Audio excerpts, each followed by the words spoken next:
Hi, I'm Dr. Stephanie Kamalia Reznick. I'm a board-certified internal medicine physician and one of the doctors on call available through Oscar. In this video, I'll be discussing the CDC guidelines to be released from isolation so you can return to school or work. Please keep in mind these guidelines are rapidly evolving, so you may want to check out the CDC website for the most up-to-date information. Also keep in mind that your employer or school may have different criteria, so you'll want to contact the supervisor or someone at the school to make sure they are okay with you returning. To jump into the return to work protocol, first I'll be talking about patients who have active symptoms or have had active symptoms of COVID-19. To return to work or school, there are two different criteria sets that can be used. The first one is called the symptom-based strategy. In the symptom-based strategy, you must meet three criteria.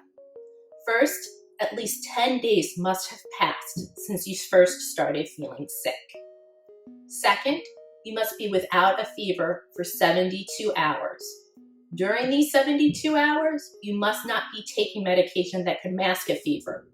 These medications are things like Tylenol, which is acetaminophen, Advil or Motrin, which are ibuprofen, or Aleve, which is naproxen.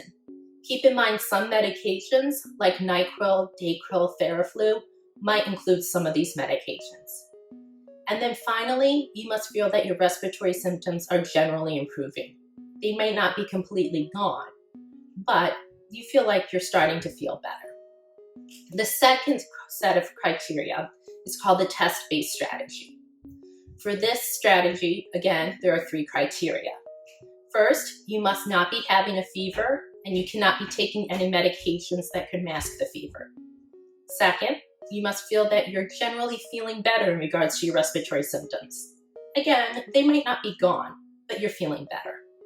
And then finally, you must undergo 2 consecutive negative COVID-19 tests, typically the nasopharyngeal swab at this point in time, that are negative and taken at least 24 hours apart. Keep in mind, because of the consecutive negative part of this criteria, that if you get one positive test, you must start over.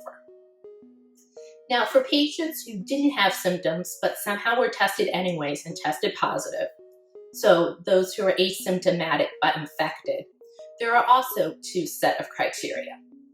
One is the time-based criteria, meaning 10 days must have passed since you first had a positive COVID-19 test. You must also never have developed symptoms.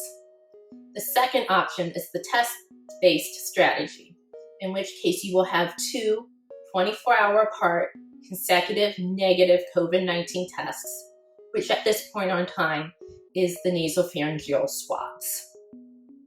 Please keep in mind that once you return to work, whether you've been sick or not, that we continue to recommend you take standard precautions, meaning washing your hands well, 20 seconds frequently, disinfecting frequently touched surfaces, wearing a mask, and also trying to stay 6 feet apart from others as much as you can. If you have any questions, please leave them in the comments and I'll try to address them next time. Thank you for listening.